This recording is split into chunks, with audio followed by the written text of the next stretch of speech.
Yeah, buddy, I'll go ahead and step in shit on this one. For those who do not know, this is a video response to Shall Not Be Infringe's video Checks and Balances with the little dollar sign.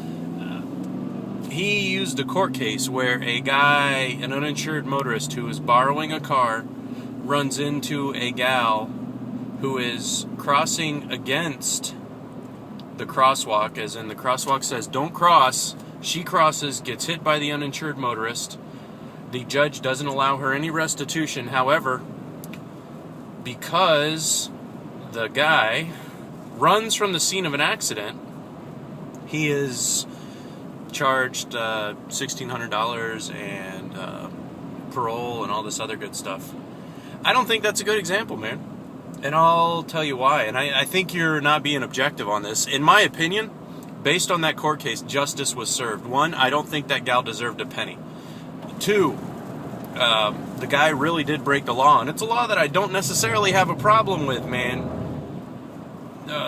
To be able to tack on a little something extra when somebody runs from, like, when a vehicle hits a person. How many motorcyclists are victims of hit and run? You know what I'm saying? I mean, that's the big deal with this whole thing. It's like, in the middle of all this, there's like this little smidgen of good in the whole damn thing. And it's like M&M's mixed into shit. You know what? No. You know what it's like? It's like the football coach says, and I know that y'all don't watch football because you're fucking intellectuals, right? It's like, well, now, it's like this.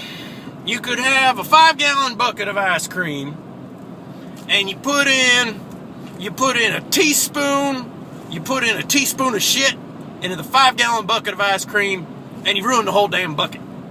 You can have a 5-gallon bucket of shit, and you put in a teaspoon of ice cream, and it ain't gonna make a difference. Well, your court case was the teaspoon of ice cream and the bucket of shit. And when I listened to that, I didn't think the gal deserved a penny anyway, and the lawyer did right by using whatever case. It's weird that they use, like, he ain't got no money. All he had to say was, she was, like, crossing when it said, don't be crossing. Failure to comply with a traffic control device. As a matter of fact, maybe she should have got a ticket for jaywalking while we're at it.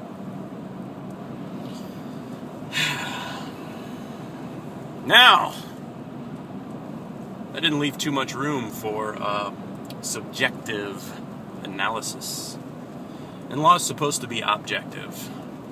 The biggest problem, in my opinion, is the subjective nature that the Constitution is used, the subjective nature that any law is used. It's ridiculous, and a whole industry is spun off of it, and a society of elites have rose to power due to it. I think you may want to consider getting a different case as your example, man. Just a thought. I'm just saying.